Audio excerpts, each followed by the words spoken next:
Welcome, everybody, to another episode of Strife's Sanctum.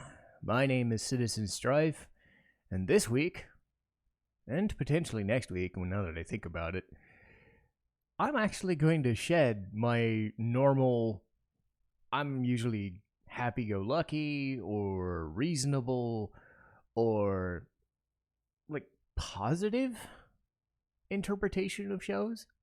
Because how would I put this? This is one of those shows that I had very high hopes for going in, especially coming off of the first season. And then it completely died a death. I'm talking about, of course, The Rising of Shield Hero Season 2. And if you guys recall, one of the first reviews I did when I started up my podcast, Shield Hero Season 1 was one of the first ones that I did. And a lot of that had to do with the way Naofumi, as the main character, was being put upon by everyone in the world. He was ostracized, is the best term. He was ostracized by the king, his supposed party members, the religious connections and people around the world, because the shield hero is meaningless. He doesn't do anything. It's pathetic.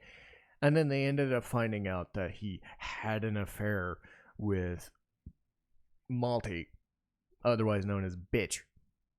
So he was ostracized, and then, it was an amazing start. And I think it ended up carrying itself. This air of Naofumi being a misunderstood misanthrope who's going to take that anger out on people. So it gave Naofumi a bit of a snark. Then you add in Raftalia and Philo as good characters. You still had here and there a lot of edgier sections to the show, and some good action scenes here and there, and they played around with the shield concepts quite a bit. It wasn't a perfect show, but between that and, say, the opening theme, I was always really impressed by it. So to say Shield Hero was one of the things I was looking forward to the most, and this was in the same season as Spy X Family coming out, so it was Spy X Family and this, and you can tell which one's better. And on one of these rare occasions, this is normally I try to do some prep work, just like a general outline of things that I remember or can do to talk about. Unfortunately, this is something that I remember so vividly, even though it's been just a couple of months ago, that pisses me off so much. Because, as I said, Shield Hero was not perfect by any means, but it felt like one of the best shows that I'd seen a couple of years ago. So to find out that they completely dropped the ball in so many goddamn ways, it's frustrating. So now I'm going to talk about it. Because why the fuck not? Because I have a lot of things to talk about. There are some good things. It's not a complete waste of a season, but as far as things that die to death and I almost don't want to keep watching, this is probably top of my list. Because there were questions, I've gotten questions for people like my friends at Lego who are anime fans. Should I watch Shield Hero 2? And no. I've heard reviews on Reddit that called it a 2 out of 10 season, which I agree with. It's this bad. But we'll start with something that wasn't in their control. And again, I'm watching the dub version, so if you're, sub only, this may or may not affect you at all. But one of the things that was unfortunate, and they could not control, was the unfortunate passing of Billy Kametz. And this was in the summertime, right as this show was coming out, being simuldubbed, because they got everybody else back. They got Erica Mendez as Raftalia, they got Brianna Knickerbocker as Philo, so main cast is all who they were, but the linchpin of the show was Billy Kametz as Naofumi, and he brought such a like dark intensity. His voice was just so like when he got angry, or even when he was just kind of unnerved or perturbed, Kametz always just had this like deep festering feel to him, and it just brought something. Again, there's nothing that could have been done. All I will say is fuck cancer. I think we can all agree that cancer took him away. He was younger than I was. That sucks so bad. So of course that had a weighing impact on me watching the show. Because yes, Stephen Fu was brought in. They didn't really have a choice. They had to recast him. And it's weird because there are other games like Soul Hackers 2 or Somnium Files 2 where I've heard Kametz's voice, posthumously. And it's an unnerving feeling because he was one of my favorite recent voice actors, and especially for this role. I think if he was there, I think I would have at least liked the show better, and it's not even Fu's fault. It's one of those things where they couldn't control the situation. Fu does his best, and on occasion, like when he screams or whatever, he sounds fine. And as a standalone situation, I think they did the best they could under duress. But it does frustrate me because it sets the tone in a bad way. Because you're already fighting upstream, having to replace a character without consent or without control, so that you have to fight with that every single time he's on screen as the main character. But then a lot of the things that happen in the show would have been bad regardless. Because I'm going to spoil a few things through the review, so consider this a spoiler review of sorts. I'm not going to go through point by point, but we start off basically after the wave. There were like 3 episodes. I stopped season 1 after the trial, after Malty and her father basically get browbeaten and almost executed by the queen, because I felt that was a perfect end point. The show had 3 or 4 other episodes to build to the second season, which felt more like OVAs, I suppose, because they were fighting this crazy high-end demon girl monster called Glass. They introduced a couple of other characters, so I felt like I was kind of off. I was like 3 or 4 episodes off at the time, because I had a logical stopping point, and I didn't really finish season 1, technically. But it doesn't take much to get into it. Basically, there's a big-ass fucking thing that's going to be coming and crushing the world.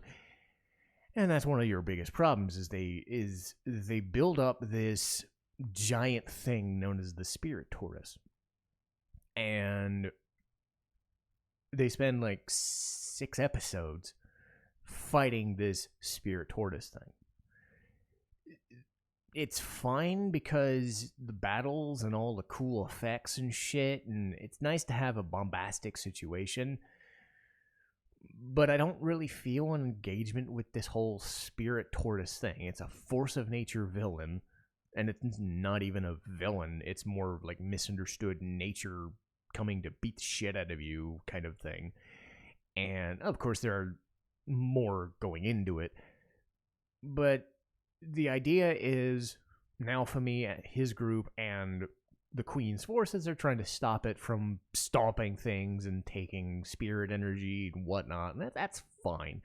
I think they could have condensed it into 3 episodes instead of 6, and that would have, solved the issue. The pacing of the first 6 episodes is fucking awful, because you're spinning your wheels trying to figure out the answer to all these problems. It reminds me of watching, oh god, what was that show? Inspector, a couple years ago.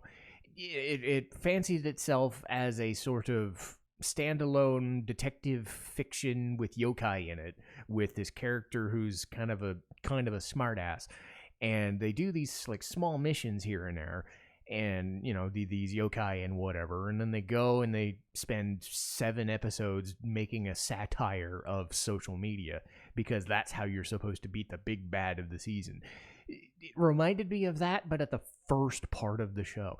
The best parts of shows should be the beginning and the end. If you're going to trail on and drag, it should be in the middle. The sad part is the middle is the best part of the show, but I'll get there.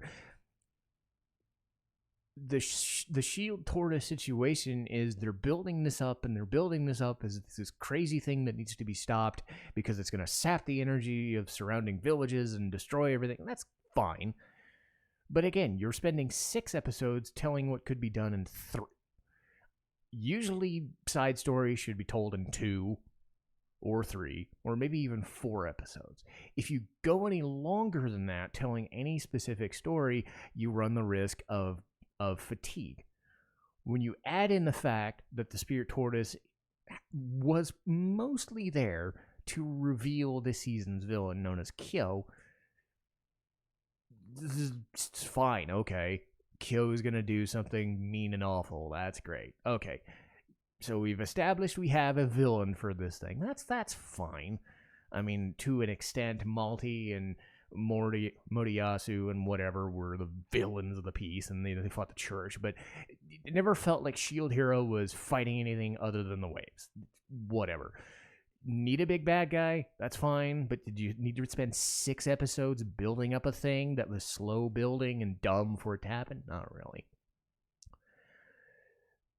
You had 2 other issues happening during this Spirit Tortoise arc. You had the unveiling of a character known as Rishia, and Rishi is the type of character that drives me insane. I hate them as protagonists, I hate them as side characters, and mostly it revolves around the and even her story's kind of doofy when you get down to it. And I'm not saying she as a character, or I believe it was Kira Buckland who did the voice acting for her. I'm not saying it's their fault. I'm saying those characters in general are kind of a waste of time. Rishia is just kind of mousy, kind of just, I don't want to fight anything. She's always doing this scream. They call her on it like it's supposed to be some funny gag she does. She goes, you know, so you could tell she's like screaming or panting or whatever, and it's one of those type of characters. Her whole thing is she's a weak ass person who was saved by one of the cardinal heroes, and she was in his party, but she sucked balls. So she ended up joining Naofumi instead.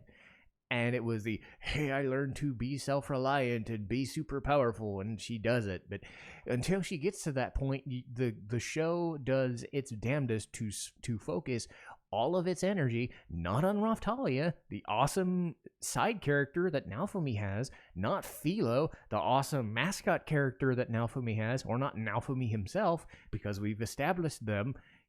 Now we're building up this other girl. Is she there for Naofumi? No, she's there for somebody else. We're spending perfectly good amounts of time building up another character so that supposedly she can go back and join a different hero and a different thing. So we're building self-esteem. No. And then at the same time, while this whole Spirit Tortoise nonsense is happening and Rishi is stealing screen time from the 3 characters that matter, you have this other main female lead whose name is Ost Horai. And, you know, she's a lot better in that she's the older type of woman, and she has a lot more sympathetic reasoning because she's involved with the Spirit Tortoise. She's either familiar or the spirit of the Spirit Tortoise itself. It's fucking complicated. But she at least knows what's going on, and she has plot relevance. And I don't mind characters like that, especially when they have intensity. And, you know, she's not meant to be an intense character, you know, but she's like a motherly figure, which is nice because you haven't really had that in this show. But what that ends up doing, and this is shown later on with other characters, is that it's slowly starting to dawn on you, and it did a little bit in season 1, that Shield Hero is starting to become a harem show, and you didn't need to do that. Not every show needs to be an isekai. Not every show needs to be a goddamn harem. Not every show needs to have every single new character be female just because, oh, hey, I like the main character. Let's make Raftalia jealous. Because we all know what's going to fucking happen. It's Raftalia or bust. So you don't need to fucking pussy whip the viewer into thinking, ooh, we could do that. No, it's dumb. And I like that, but I think the show over-relies on female characters in general because of that fact. This is not a harem show. It had no reason to be a harem show. So stop trying to make it a goddamn harem show. We don't need that. What I wanted from this show was either the Naofumi is browbeaten by society bullshit, or Raftalia and Philo fight amongst each other for the affections of Naofumi while they go and do crazy D&D bullshit. That's what the show was. And the first 6 episodes of this season were so fucking dumb and dragged on, nothing happened.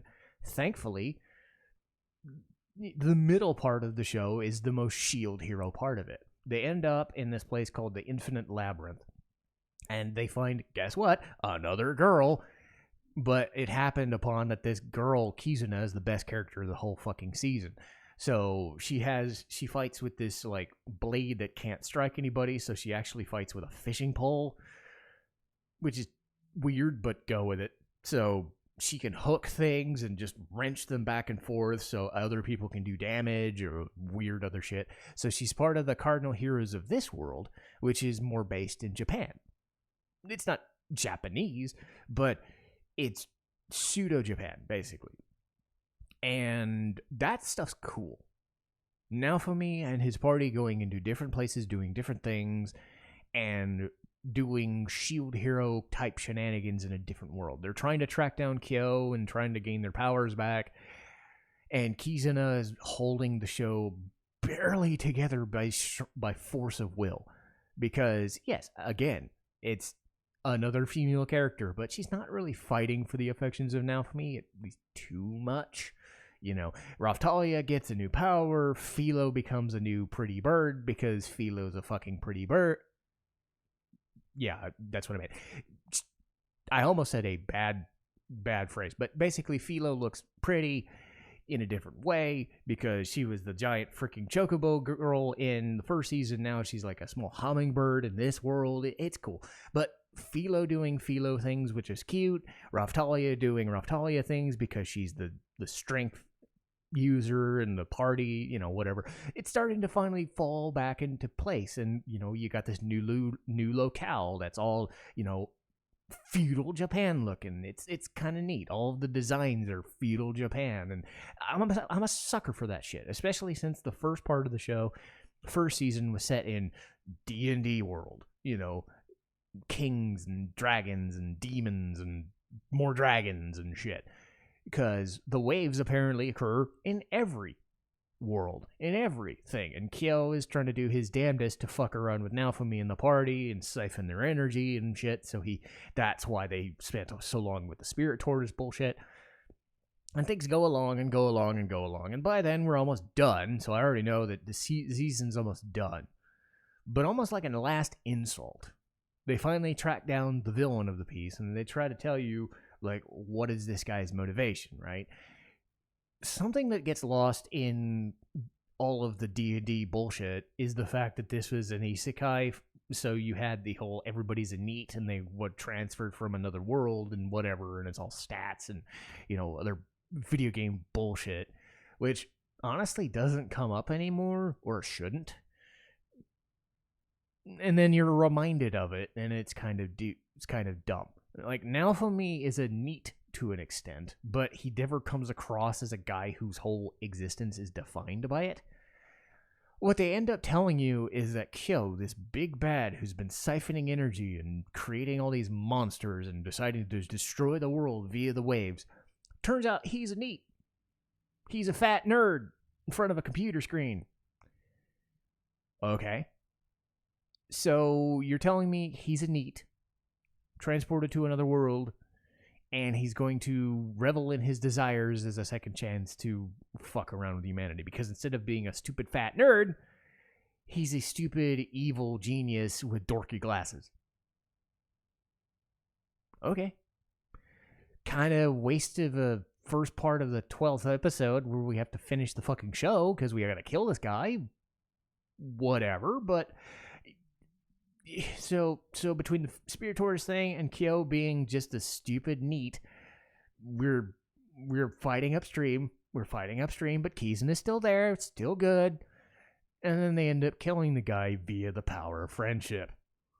I wish I was lying. So there's been an undercurrent in the first season about Naofumi's shield being cursed. Like, if he ever gets pissed off, he succumbs to the power of anger and it just blows shit up.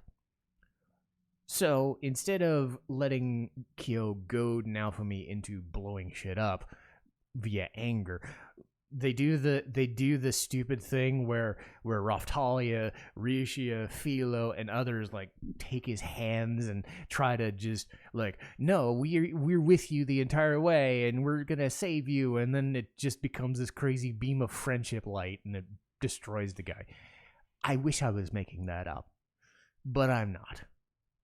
A beam of friendship light blows up the main villain. And that's the end of season 2. At least that's what I thought. Unfortunately, as if that wasn't enough, they spend another episode, a 13th episode, talking about something that could have been put in episode 8 or 9, where we're talking about Raftalia getting clothes to make Naofumi look at her nicely. And the ending of the show is Ost talking about what it's like to be intimate with somebody. So they're doing the teaser with Raftalia. I'm like, God damn it. Dude, I need a 13th episode for this. So it's out of order. So it's not only that, it's the fact that a lot of shows recently have been pulling, like, we're at 12 episodes, we're going to finish, and then they put a 13th episode that has nothing to do. Or even worse, in the case of Wonder Egg Priority, a recap episode. That's going to end the season great. So stuff out of order is placed way later in the fucking show to fill time. Oh, God. I had such high hopes for Shield Hero. I really did. And there are still sections. There are still sections of Shield Hero that are still kind of knee-deep in there. I do hope, and I don't know if anybody really likes Season 2, or if they just kind of... Because I don't even know if Shield Hero was well-liked. I mean, the fact it was given a second season says it's a very popular show. I imagine Raftalia and Philo are really popular characters. That's who you should be focusing on. I don't need this dumb, panty-waist Rishia character. If you're going to introduce characters, introduce people like Kizuna who have some, like, charm to them. But don't make the show a harem show. We don't need that. Because Naofumi is going to just travel from place to place and do, Shield Hero things with two characters that he respects and likes and sort of loves. Build that shit. That's the sort of shenanigans you can do. Short-term episodes, doing stuff in different places. That sort of thing is kind of neat and kind of fits with the vibe of Shield Hero as this misanthrope who is actually a pretty decent, like, merchant and, survivor and has business sense and intelligence and is able to kind of, like, think like a MacGyver. He's like MacGyver, but with a shield. Those kinds of things. And then if you're going to do stupid fanservice-y, do it with the characters that actually matter. So Shield Hero 2 is a big waste of fucking time. And I feel dumb for having watched it. But I guess you have to watch shit that you don't like to realize that there are shit you don't like. Because, again, I've been fair. There are some games that I like and loathe that don't really care for, but I would still defend to an extent. There's no defending this. This was a 7.5 or an 8, in my head. It's not like the best show on the planet, but I still enjoyed it. This season was a 2. Everything that could have gone wrong, pacing-wise, character-wise, and motivation-wise, did go wrong.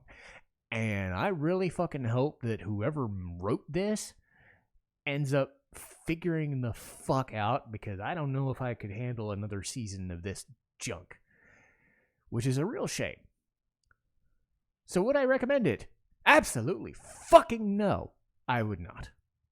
So if you liked season 1, imagine this season doesn't exist, because that's probably what I'm going to do. But anyway, that'll do it for me. So now we're into the October recordings. We're going to do October stuff. So next week, speaking of stuff that kind of pisses me off, but I'll do my best to be charitable, is Kingdom Hearts. Oh boy! Can I maintain my composure for that one? I sure hope so, because things that I've been pissed off about Shield Hero, I could go on for days about Kingdom Hearts. But to be fair, the first game, I won't be mean to it. I will level with you there. After that, Hellsing and Hellsing Ultimate. After that, Silent Hill 2 and the Silent Hill 2 remaster. I'm going to try and watch both versions. And then Ghost Stories dub.